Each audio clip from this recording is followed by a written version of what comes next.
di debat cawapres atau ada sisi lain yang terlewatkan? Sini saya akan jelaskan. Mari kita sorot sikap Gibran pasca debat. Dengan rendah hati, dia tidak hanya sekali tapi 2 kali meminta maaf dan bahkan sampai mencium tangan sebagai tanda hormat. Ini bukan hanya soal etika, tetapi juga sebuah langkah gentleman yang langka di dunia politik kita. Gibran menunjukkan bahwa di balik gaya ekspresifnya, dia punya hati besar untuk mengakui kesalahan dan belajar dari situ. Gaya bicaranya yang langsung dan ekspresif tipikal anak muda ternyata membawa angin segar di panggung debat politik.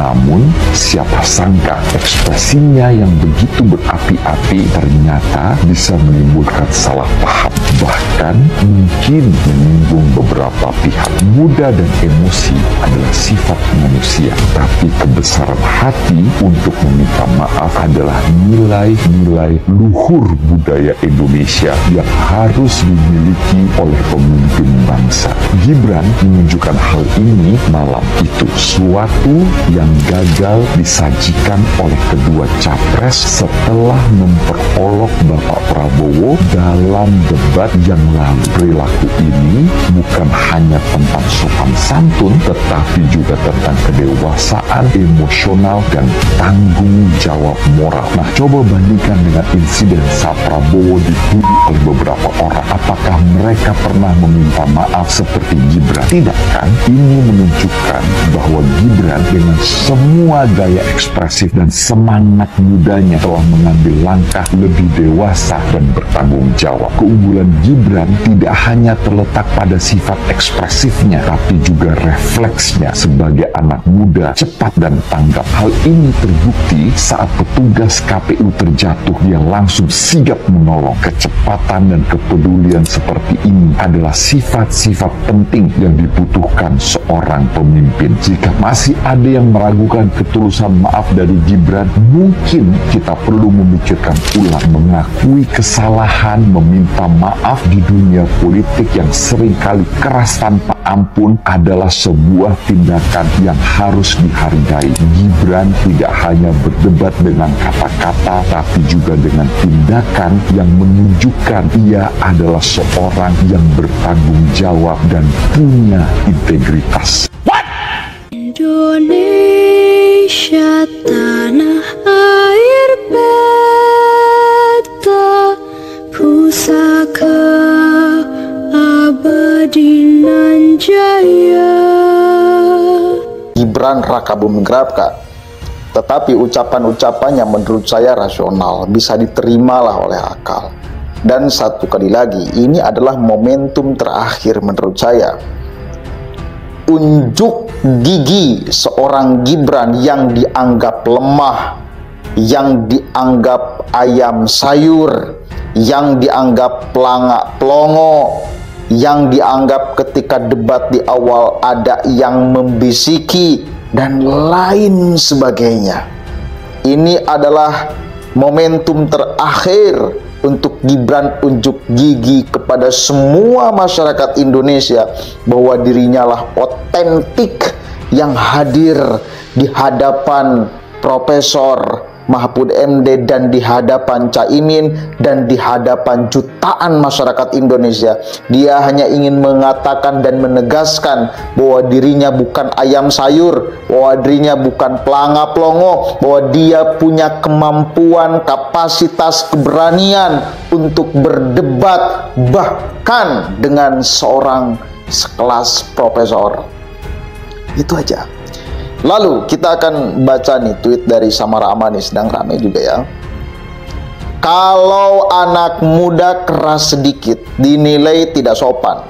Kalau anak muda menyerang dianggap tidak punya etika. Tapi kalau anak muda itu yang diserang, semua menuntut agar ia diam, menerima dan senyum saja. Baru ia dianggap santun. Adilkah?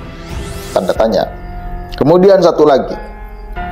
Mengapa kalau anak muda yang keras dan kritis selalu dianggap tidak sopan? Tanda tanya. Tetapi jika yang melakukan itu adalah orang tua ke anak muda, selalu dianggap biasa saja. dan kita sebagai anak muda diminta menerima seolah itu sesuatu yang biasa saja. Apakah ini tidak standar ganda? Itu kata Samara Amani ya. Ini sedang rame sekali. Dan sekarang itu di TikTok banyak sekali orang yang kemudian membahas tentang sosok Gibran. Banyaknya yang menghujat. Tetapi yang dianalis TikTok itu menarik sekali. Ini adalah sosok anak muda yang menampilkan kegarangannya di atas panggung perdebatan. Tetapi di akhir, dengan spontan, dia melakukan gaya seperti anak muda yang punya sopan santun. Bahkan secara spontan anak muda itu, Gibran itu, nolong orang yang jatuh. Orang lain yang ada di sebelahnya mungkin tidak melihat, tetapi respon cepat itu menjadi satu simbol bahwa orang ini memang punya adab. Memang orang ini punya kesopan santunan yang luar biasa. Dan itu ya, pesannya itu otentik, itu bukan kemudian hanya ingin disorot kamera, itu otentik. Kan nggak tahu juga dia akan ada yang kamera lalu kemudian videonya viral, kan nggak tahu juga itu. Dan apakah yang jatuh itu pura-pura jatuh? Kan enggak juga. Itu asli, itu real. Orang jatuh lalu Gibran langsung menghampirinya. Di perdebatan puncak Cawapres tadi malam yang sekarang sedang sangat ramai, menjadi pembahasan dan hujatan adalah Gibran Raka Buming Raka karena dia memainkan gimmick. Banyak di momentum kemarin dia mulai menyerang lawannya, Profesor Mahfud MD dan Caimin. Apalagi ketika gimmick yang mencari jawaban, ya itu ya ramai ya, orang kemudian sekarang menjadi dua kubu. Ada yang menganggap bahwa ini adalah sebagai cemoohan ketidaksopanan seorang anak kepada orang tua. Ada yang menganggap bahwa ini adalah balasan ketika Prabowo Subianto dicap sebagai itu diperlakukan hal yang sama, bahkan dikeroyok oleh dua orang. Sembari di akhirnya tidak ada sopan santun, tapi Gibran memainkan peran penyerangan ini di debat. Perdebatan tetapi di akhir dia datangi Profesor Mahfud MD, dia datangi Caimin, dia salim sebagai seorang anak kepada yang lebih sepuh. Oke, ada analisis yang menarik dari TikTok sedang menyebar dan saya akan nanti bacakan. Itu otentik, keluar dari, bukan hanya sekedar ingin disorot kamera. Kan itu ya.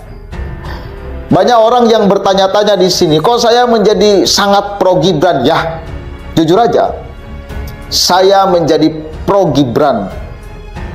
Jujur ya. Kenapa? Banyak hal. Termasuk salah satunya, saya pribadi kecewa dengan adanya narasi kolaborasi antara Ganjar Pranowo dan Anies Baswedan.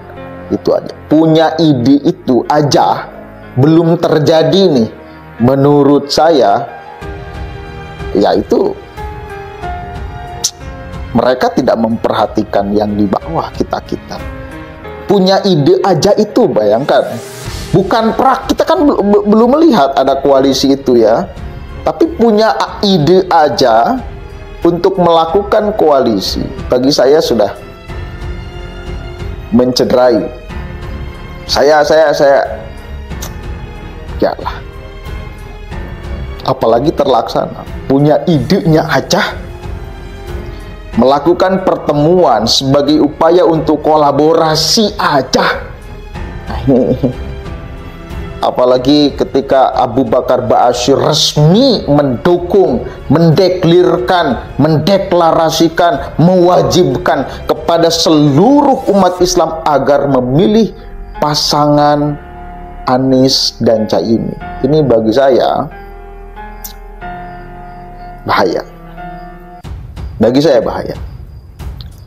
Dan apalagi statement-statement Caimin yang semakin kesini, semakin kesana. Ini melukai. Saya pribadi ya, melukai. Meragukan ke-NU-an Ibu Khofifah. Ini apa? Ini ketidaksopanan seorang Caimin kepada Nahdlatul Ulama. Dan itu menjadi salah satu preferensi yang mesti saya filter untuk dipilih. Lalu kubu Ganjar berencana untuk kolaborasi, untuk koalisi. Nah ini, kenapa saya menjadi berpikir ulang di sini. Begitu ya. Satu lagi poinnya, kembali lagi ke medan perdebatan. Ini debat terakhir Cawapres. Ya, ini debat terakhir. Tidak ada lagi hari-hari ke depan, kemudian kita akan melihat arena perdebatan yang disediakan oleh KPU.